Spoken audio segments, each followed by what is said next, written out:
Hi everyone, welcome to Hana Pocket Yoga. Today we're breaking down Uttanasana, forward fold. Let's start by finding the ball and socket joint in the hip.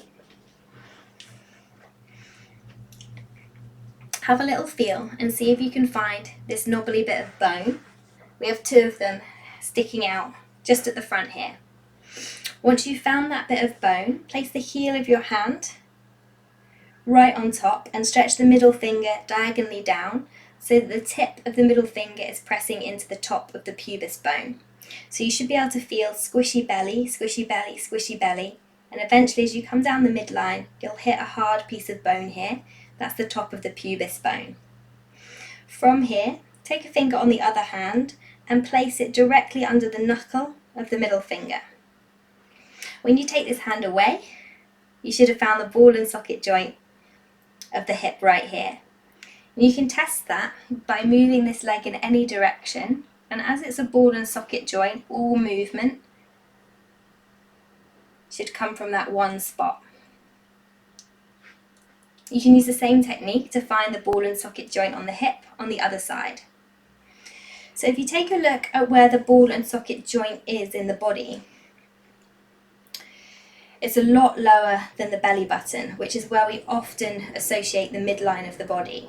So if we take a look at the difference between our folds, when we fold from the belly button, see how the back rounds, and when we fold from the ball and socket joint in the hip, the spine stays straight as we hinge forward.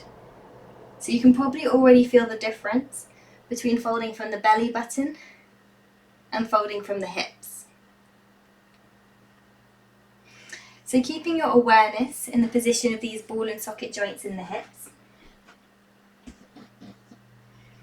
we'll lengthen the spine, scoop the belly in, and hinge yourself forward just to your maximum fold that you can go to, keeping your back completely flat with straight legs.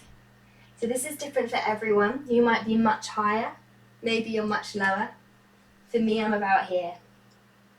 Once you've found that point, the maximum fold you can reach, keeping the back and legs straight, soften the knees, so small bend in the knees, and then feel how much extra room that gives you to continue hinging down from the hips.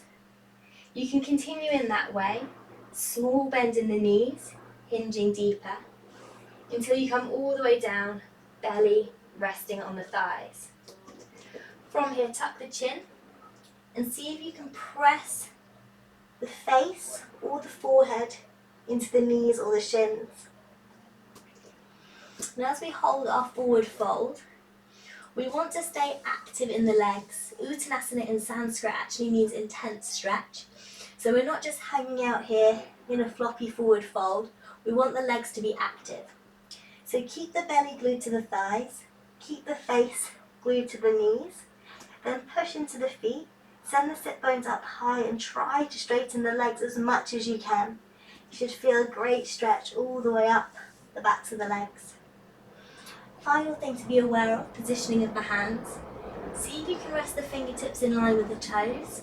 And you can either just rest the fingertips down, or you can work towards taking the palms flat to the mat. And there we are, Uttanasana, forward fold.